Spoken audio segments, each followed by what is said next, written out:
Bonjour, dans la vidéo aujourd'hui, nous allons voir comment convertir un graph set en langage de programmation à ladder, donc pour qu'on puisse le programmer dans un automate programmable.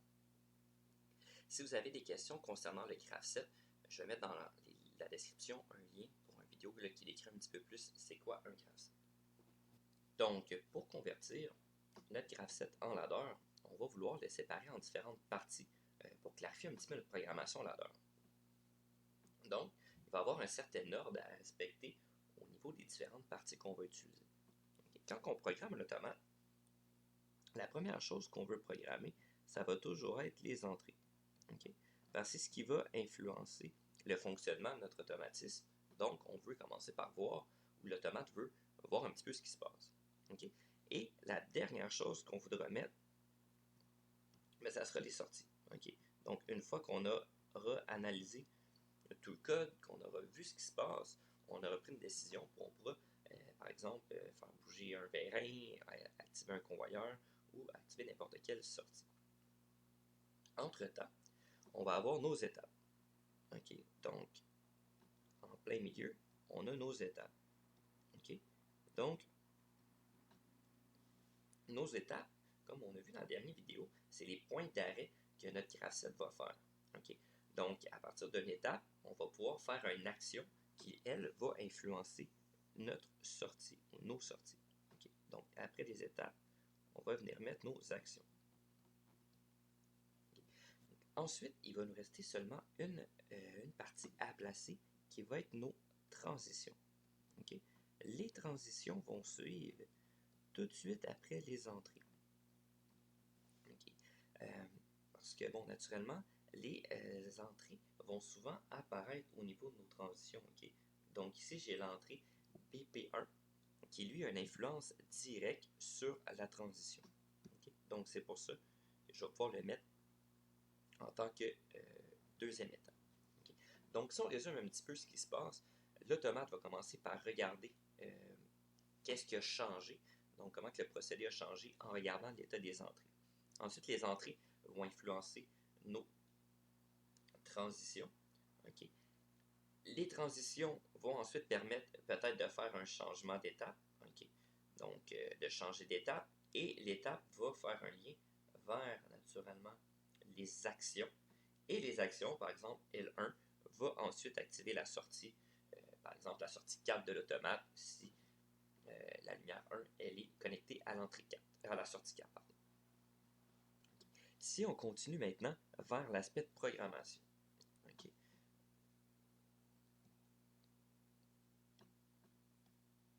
Ensuite, on pourra comprendre qu'il y a différents groupes, parties qui pourraient être rattachés ensemble.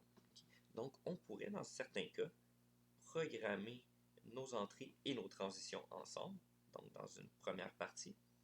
Ensuite, naturellement, on aurait nos étapes. Et pour terminer, les actions et les sorties pourraient être programmées aussi ensemble. Donc, on pourra voir là, un petit peu plus tard pourquoi on ferait ça. Mais pour le moment, on va les séparer en trois parties pour simplifier un petit peu notre programmation dans le cadre de ce petit vidéo-ci. Donc, on va commencer par regarder nos transitions. Comment on programme ça? On va commencer par les programmer. Et ensuite, on verra des règles relativement générales qui vont nous démontrer comment tout ça fonctionne. Donc, premièrement, la transition Y0, c'est celle qu'on va mettre comme petite bobine dans notre ladder. Elle va être activée par quoi? Bien là, on voit déjà qu'elle est activée par le bouton 1. Et on met un contact normalement ouvert, parce que c'est quand BP1 va être à 1, on veut activer Y0. Ensuite, il y a un autre petit détail qui est extrêmement important à faire attention. Parce que je ne veux pas qu'à chaque fois que j'appuie sur BP1, Y0 s'active. Parce que sinon, si Y0 s'active à n'importe quel moment, X1 va toujours s'activer, peu importe l'étape qu'on est. En logique séquentielle ou dans un graph set, l'ordre des entrées, l'arrivée des entrées, va influencer un petit peu notre procédé. Donc, pour que Y0 soit valide, on doit être à l'étape x0. Okay? Donc, je dois l'ajouter ici. Comme ça. Okay? Donc, on comprend qu'une transition va être activée par l'étape qui est précédente, donc dans ce cas-ci x0, et les différentes conditions qu'on aura dans la transition, donc BP1. Si on fait la même chose pour y1, okay, on a l'étape précédente, donc qui est x1, et ensuite on va avoir les conditions, donc dans ce cas-ci on a BP2. Et pour terminer, on va avoir notre dernière transition qui va être y2, qui y2 est activée naturellement par l'étape précédente, donc x2, et la condition BP3. Dans des cas plus complexes, on pourrait avoir différentes conditions, par exemple BP1 et BP2, ou BP3 et BP4, ou BP5, donc différentes conditions comme ça. Donc ça fera pour nos transitions. Donc maintenant, on va passer aux étapes.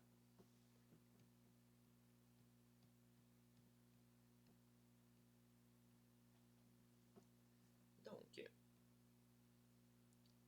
si on prend encore une fois une programmation ladder comme ça ici, là, qu'est-ce qu'on veut activer? Ça va être l'étape x0.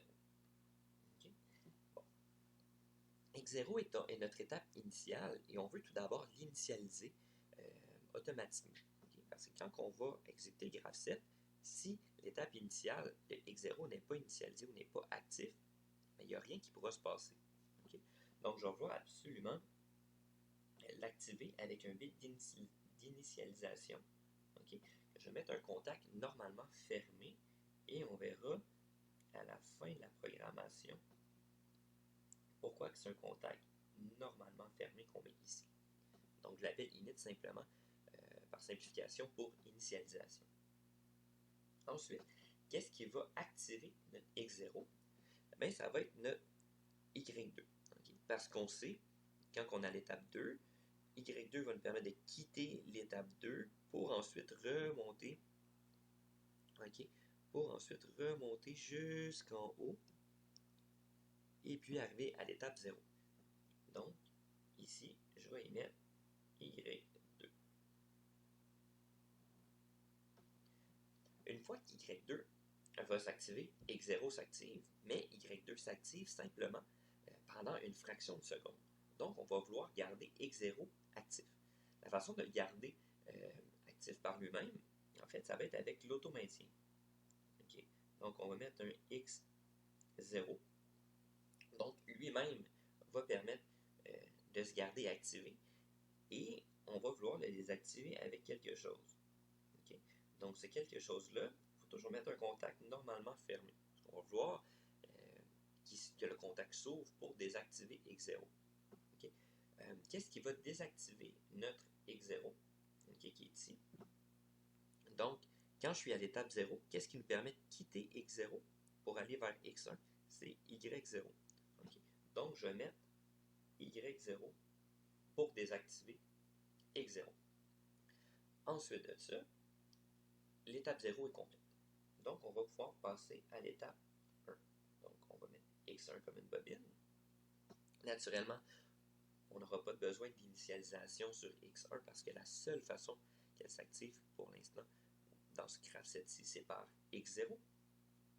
Donc, on va l'activer par l'étape précédente, un peu comme on le fait dans x0, c'était y2. Maintenant, qu'est-ce qui nous permet d'activer x1? Ben, en fait, ça va être le y0 qui se trouve ici. Okay. Donc, je vais mettre y0 qui permet d'activer x1. x1 doit s'auto-maintenir lui aussi, tout comme x0. Donc, s'auto-maintient avec lui-même et va se désactiver avec la transition suivante. La transition suivante, dans ce cas-ci, c'est y1. Ensuite, on va avoir x2, notre dernière étape de ce graph7-là, qui va être activée par l'étape précédente, okay, donc qui est y1. Et ensuite,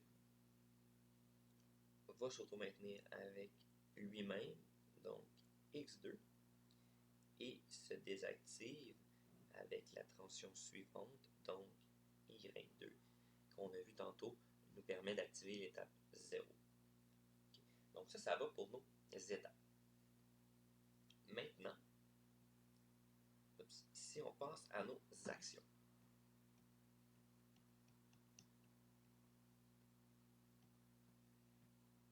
Donc, nos actions, qu'est-ce qu'on va faire avec ça? Mais nos actions nous permettent d'activer les différentes sorties ou les variables qui pourraient être attribuées aux sorties, okay, qui pourront ensuite aller vers des adresses pour les sorties ou directement, l'adresse peut être directement sur la variable. Okay. Donc ici, on va observer que j'ai deux sorties, soit L1 et L2. Donc, la façon la plus simple, okay, pour éviter de se mélanger ou de n'oublier, on va mettre toutes nos sorties dans les actions. Donc je commence par L1. Et puis je vais mettre L2. Et ensuite, on va observer à quelle étape nos sorties vont s'activer, okay, ou nos actions en fait. Donc, si on regarde L1, si on va à l'étape 1, on voit que L1 se trouve à l'étape 1, et on voit que L1 se trouve à l'étape 2 aussi. Donc, si je veux qu'elle s'active à l'étape 1, je dois mettre X1 va activer ça ici. Et je veux aussi qu'elle s'active à l'étape 2. Parce que peu importe si je suis à l'étape 1 ou l'étape 2, L1 doit être activé. Donc, on met ça en parallèle. Donc ici, X2, qui permet d'activer L1 aussi. Ensuite, on va avoir notre deuxième sortie, L2. L2 ne s'active pas à l'étape 1, s'active simplement à l'étape 2. Donc, je vais simplement mettre X2 ici pour activer L2. Okay. Donc, si on résume un petit peu à ce qui s'est passé. Okay. Donc, avec nos petites règles qui nous permettront de programmer relativement facilement. Okay. Donc, la première des choses, au niveau des transitions.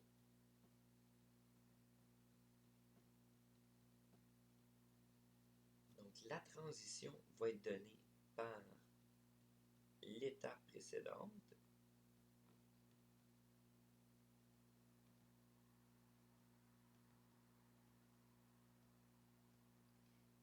et puis par les conditions. Les conditions, il peut en avoir une seule ou il peut en avoir plusieurs. Okay. Maintenant, si on passe aux étapes,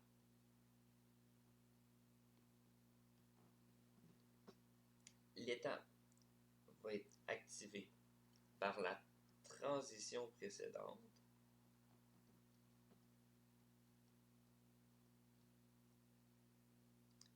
Encore une fois.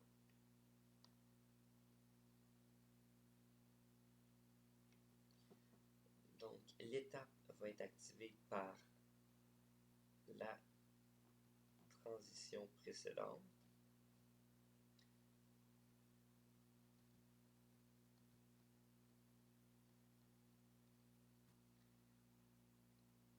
Elle va être auto-maintenue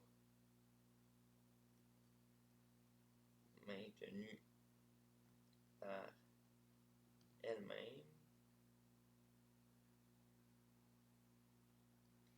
et désactivée en lien avec l'auto-maintien, désactivée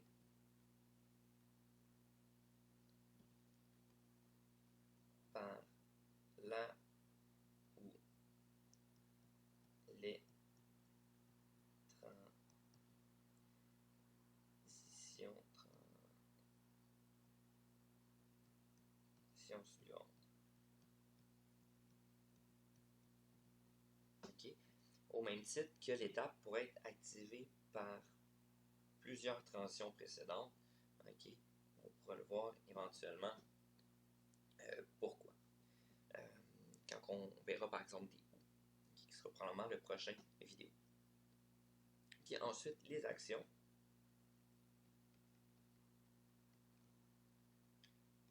sont activés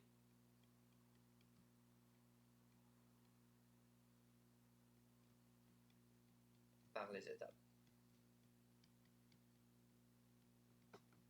Simplement. OK? Puis ça, on va les mettre en parallèle. Donc, si on résume un petit peu ce qu'on avait, OK? Donc, si on vient voir nos transitions, on voit qu'ils sont activés par l'étape précédente et, dans ce cas-ci, la condition. OK? Et c'est vrai pour chacune de mes transitions. Mes étapes. Bon, naturellement, l'étape initiale, on a besoin du bit d'initialisation. J'ai oublié de mettre dans mes actions, je vais y revenir tout de suite. Activé par la transition précédente et auto-maintenu par elle-même et désactivé par la transition suivante. OK? Et c'est la même chose, Y0 qui active X1, qui est auto-maintenu par X1 désactivé par Y1, qui est la suivante. Et la même chose pour X2. Et ensuite, nos actions qu'on a mis en parallèle, donc L1 s'active à l'étape 1 ou à l'étape 2, donc X1 ou X2, et L2 s'active à X2. Okay. Maintenant, si on revient pour le bit d'initialisation que je voyais dans mes étapes. Okay. Certains logiciels d'automate, en fait la grande majorité, vont avoir un bit système, okay, qui sera un bit d'initialisation. Okay. Dans le cas d'un bit système, on mettrait comme un contact normalement ouvert. Okay. Bon, si je le mets en rouge, là, par exemple, sur Allen Bradley, ça serait S2.fs. Okay. Ça, c'est un bit qui va s'activer seulement le premier cycle de scrutation de l'automate. Okay. Donc, le contact va se fermer la première fois qu'on lit les lignes, et après ça, il va rester ouvert jusqu'à la fin des temps, là, si on veut, jusqu'à ce qu'on débranche puis on rebranche l'automate. Okay. Ce qui est super pratique d'avoir ce bit-là. Quand le bit n'existe pas, okay, comme par exemple, des fois dans des contrôleurs un petit peu moins évolués, on peut s'en fabriquer un. Donc là, on a mis le bit init, okay, qui va être l'initialisation. On le met comme un contact normalement fermé. Et ensuite, je vais aller à la dernière ligne de ma programmation et je vais mettre une bobine qui va s'appeler init. Donc, qu'est-ce qui va se passer?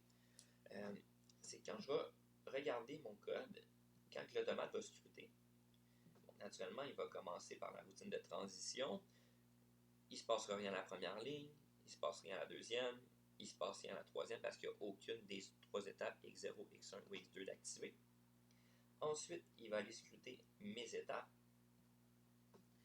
Dans mes étapes, il va avoir le bit d'initialisation qui est fermé, donc il va activer X0. Y2 n'est pas activé.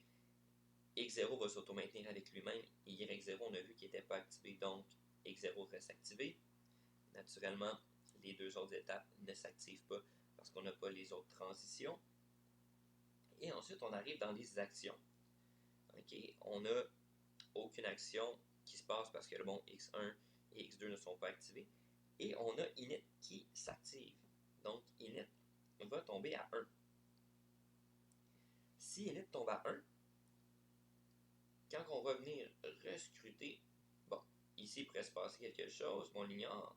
Étant donné que init est à 1, ici le contact ouvre, donc cette ligne-là ne se reproduira plus jamais. Parce qu'ici maintenant on est rendu avec un contact normalement ouvert. OK? Donc, il n'y a plus de courant qui passe par là. Et c'est juste fait la première fois qu'on a passé par cette ligne-là. Okay? Donc, c'est une petite façon de se sauver quand on n'a pas un bit d'initialisation dans un automate. Okay? Donc, c'est un petit truc que vous pouvez garder en mémoire. Et si on revient sur mes règles, on voit que ces conditions-là étaient toutes bien respectées. On pourrait rajouter qu'à l'étape initiale, naturellement, ça prend le bit d'initialisation.